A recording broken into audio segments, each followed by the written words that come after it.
आज की जो वीडियो में मैं एक्सप्लेन करने वाला हूँ वो एक स्टूडेंट वीज़ा है। सबसे पहले तो ये है, आपने ये देखना होता है कि आपने कौन सी डिग्री की हुई है। ए लेवल का कॉलेज होना चाहिए। ए लेवल का कॉलेज में वीज़ा रेशियो चांस ज़्यादा होती है। और दूसरा पॉइंट ये है कि आपकी प्रीवियस स्टडी क्या है और आपने वो यूनिवर्सिटी सेट करने जो आपके लिए अफोर्डेबल हो। कंडीशनल ऑफर लेटर आता है, आपने उसको कंफर्म करना होता है। अगर 10,000 है, 11 है, 12 है, जितनी भी फीस है, और उस पर होता है कि इनिशियली पेमेंट इतनी आपने पे करनी है, 8,000 पढ़नी है। फाइनेंशियल जो डॉक्यूमेंट्स होते हैं वो भी आपने साथ साथ अटैच करने होते हैं। कौन कौन से हैं? बैंक स्टेटमेंट भी एक कंपलसरी होता है। जब आपका फिंगरप्रिंट हो जाता है और आपकी जब मेडिकल हो जाता है तो उसके बाद आपकी पूरी फाइल सबमिट हो जाती है। उसके बाद आप एक ही डिसीजन करते हो कि आपका वीज़ा कब आता है, तो वो एम्बेसी पे डिपेंड करता है।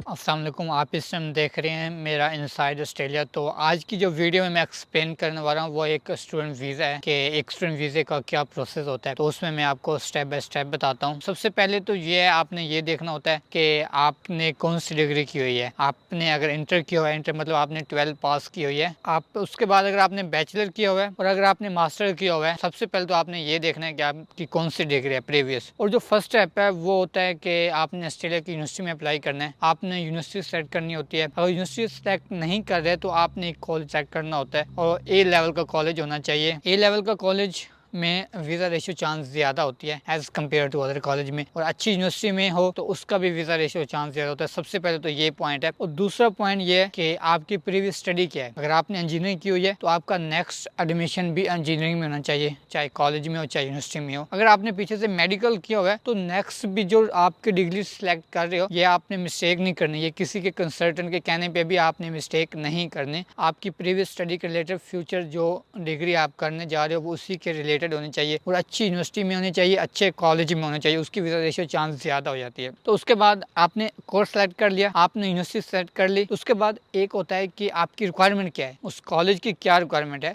वही रिक्वायरमेंट होनी चाहिए जो आप उसको मीट कर सकते हो। उसके बाद अगर फॉर एग्जाम्पल उसकी एक रिक्वायरमेंट है आइट्स की या पीटी की स्कोर की 6 बैंड की है तो आपको 6 बैंड ही लेने चाहिए। अगर उससे आप ज्यादा लोगे, 6.5 लोगे, 7 बैंड लोगे, तो उससे भी आपकी वीज़ा रेशियो चांस बढ़ जाती है। और आपने वो यूनिवर्सिटी सेलेक्ट करने जो आपके लिए अफोर्डेबल हो, अच्छी यूनिवर्सिटी हो, अच्छी यूनिवर्सिटी हो और अच्छी फीस हो। और आइट्स पीटी भी आपका वो रिक्वायरमेंट पूरी करनी होती है आपको। जब ये चीजें आप कर लेते हो, आइट्स पीटी क्लियर कर ले तो आप यूनिवर्सिटी में अप्लाई करते हो, तो वो आपको एक ऑफर लेटर भेजती है। ऑफर लेटर में भेजती है, उसमें एक फीस होती है, कोर्स होता है, कौन सा कोर्स करे, कोर्स आपका कब स्टार्ट हो रहा है, आपके कितने बैंड थे, एक्सेप्ट हुए या नहीं हुए, उसको बोलते हैं ऑफर लेटर आता है। तो उसमें आपको रीड करना होता है, उसके आपको सिग्नेचर करने होते हैं। सिग्नेचर करने से पहले आपने उसको पूरा रीड करना होता है कि वाकई आप उसकी रिक्वायरमेंट को पूरा कर रहे हो। आप कंसल्टेंट के कहने पे नहीं कि ओके डन, आपने उसको पूरा रीड करना है। उसके बाद आप जब ऑफर लेटर आप सिग्नेचर कर देते हो, पहले आता है कंडीशनल ऑफर लेटर आता है, आपने उसको कंफर्म करना होता है। कंडीशनल ऑफर लेटर को आप जब कंफर्म कर देते हो तो एक आपको वो भेजते हैं, ऑफर लेटर भेजते हैं। और ऑफर लेटर के साथ आपने उसकी फीस पे करनी होती है यूनिवर्सिटी की या कॉलेज की। अगर 10,000 है, 11 है, 12 है, जितनी भी फीस है, और उस पर होता है कि इनिशियली पेमेंट इतनी आपने पे करनी है, 8,000 पढ़नी है, तो आपने इनिशियली पेमेंट पे फोकस नहीं करना। मैं आपको अगर अपनी राय बताऊं, अपना एक्सपीरियंस बताऊं, तो आप अगर पूरी फीस पे करोगे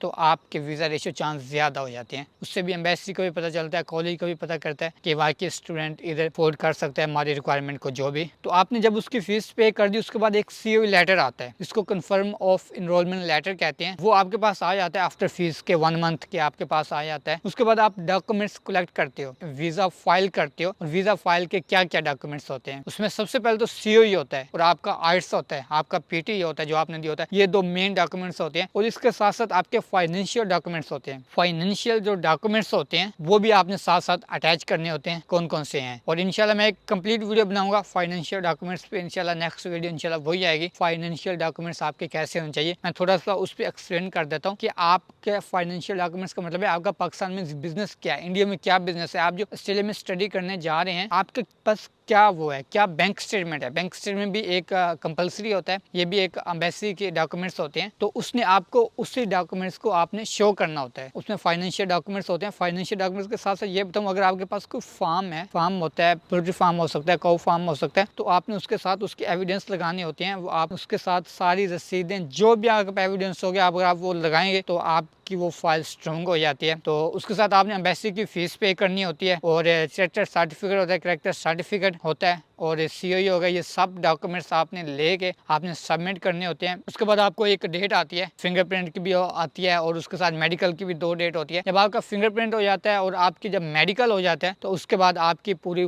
फाइल सबमिट हो जाती है। उसके बाद आप एक ही डिसीजन करते हो कि आपका वीज़ा कब आता है। तो वो एम्बेसी पे डिपेंड करता है। जो आजकल की सिचुएशन है, आजकल तो वीज़ा चांस भी ज़्यादा तो हम कह सकते हैं, उसके साथ साथ वो बहुत ही जल्द प्रोसीड कर रहे हैं। तो ये एक सिंपल सा मैंने आपको बताया, गाइड किया। अगर आपको समझ ना हो, कोई भी क्वेश्चन हो, अगर आप मुझसे पर्सनल बात करते हो तो आप मुझे इंस्टाग्राम पे फॉलो कर सकते हो, अदरवाइज आप मुझे कमेंट्स भी कर सकते हो। तो अगर आप मेरे चैनल पर न्यू है तो मेरा चैनल सब्सक्राइब करना ना बोलें, ताकि आने वाली हर वीडियो आपको मिलती रहे। ओके, अल्लाह हाफिज़।